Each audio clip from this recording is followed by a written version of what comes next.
A guy paid $8 for a box of old fishing reels at an estate sale. 40 minutes drove for that box. By the time he got back to his car, he'd already spotted 2 reels worth real money. That night he listed them. By Tuesday he'd cleared over $3,000. That's luck. That's not a coincidence. The question isn't whether old reels can be worth money. The question is why they keep getting sold for nothing, and who's cashing in every single time they do. Here's what most people do when they find an old reel in a garage or a tackle box. They check if the brand is still around. They check if it looks like it still works. They check if anything about it looks special. Sounds reasonable, right? It's completely wrong. Because the reel that looks familiar, the one whose name you recognize from the store shelf, that might be worth $4. And the one sitting right next to it, with a slightly different stamp on the foot, might be the exact reel a collector has been hunting for over a year. Here's what nobody tells you. There was a window, roughly the late 1940s through the early 1970s. During that stretch, brands like Shakespeare and Zebco weren't making toys. They were making precision tools. Shakespeare started in Kalamazoo, Michigan, back in 1850. At its peak, it was building all-metal reels with tight tolerances, real craftsmanship, real accountability. Zebco's story is even stranger. It started as the Zero Hour Bomb Company in Tulsa, Oklahoma, in 1949. Founded by a watchmaker who got frustrated with backlash on a fishing trip and decided to fix it himself. A watchmaker. That's why the early internal mechanisms are so precise. Then the companies got bought. The names on the box. Everything underneath changed. The factories, the materials, the standards. Collectors know exactly when that shift happened. They know which model year dropped a screw. They know which run switched from brass to aluminum. They study serial numbers the way an investor studies a balance sheet. Most sellers have no idea this conversation is even happening. They show up early to estate sales. They go through mixed tackle boxes before the price tags are even finished. And they're counting on one thing, that you'll see an old name and assume you already know what it's worth. Here are 15 reels people keep giving away for nothing. Number 15. Zebco 33, brass cone, 1950. Everyone's seen a Zebco 33. That's the trap. It's still sold today, still handed to kids as a first reel.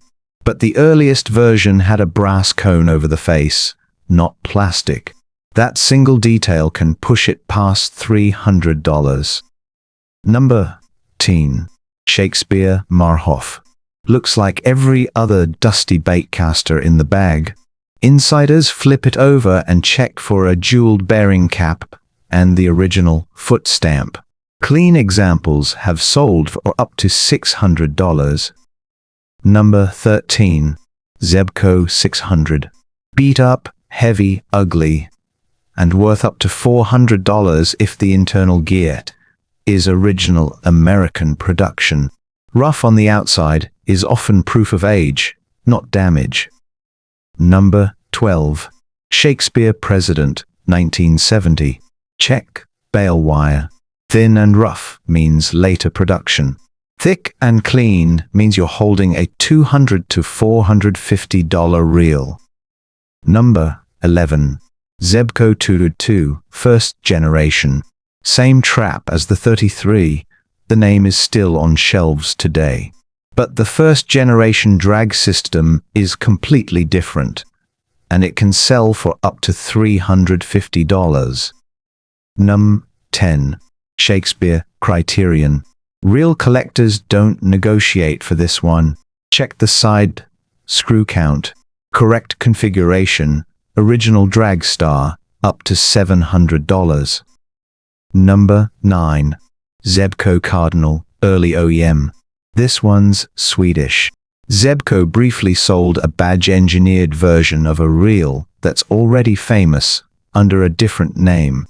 Most sellers never make that connection, and that gap can be worth close to $900.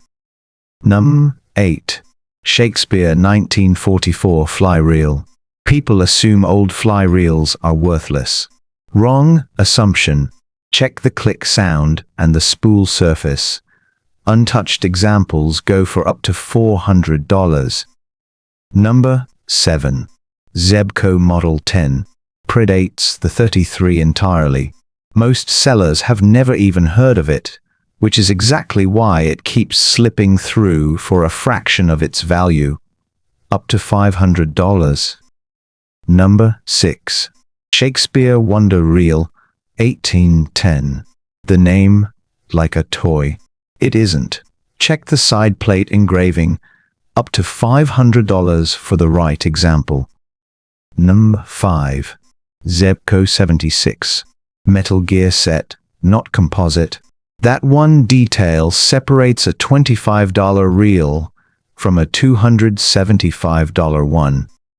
Number 4. Shakespeare Standard 1958.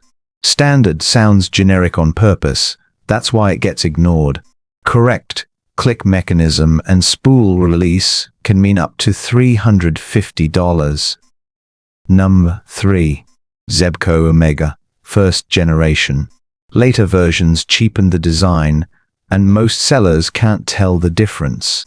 That blind spot is worth up to $450 to the person who can. Number 2. Shakespeare Tidewater. A saltwater reel where being untouched matters more than looking clean. A polished Tidewater loses value. An original, unrestored one can clear $800. Number 1. Shakespeare Pre-Acquisition Fly Reel. This is the one sitting in a canvas bag nobody's opened since the 70s. Priced at $4 because the name now sounds like a mid-market brand. The tight click mechanism and untouched finish say otherwise. Collectors have paid over $1,200 for the right example. Here's where people lose the most money, and it's not misidentifying the reel. It's what they do to it afterward. You find something rough, so your instinct is to clean it. Polish metal. Wipe plates. Don't. Collectors aren't buying these to fish with. They're buying documented history. Original wear is proof. A polished reel has had its authenticity wiped off.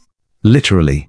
The same reel, left untouched, can sell 2 or 3 times more. Before you sell, donate, or toss anything, flip it over and photograph the foot stamp. Note the model number and country of origin. Count the side plate screws. Check the material of the cone or face cover. Search the exact model number, but filter for sold listings, not active ones. That's the real price, not the asking price. Post clear photos in a dedicated collector forum before you accept any offer. And never let anyone bundle a mixed tackle box into one lot. Separate every reel.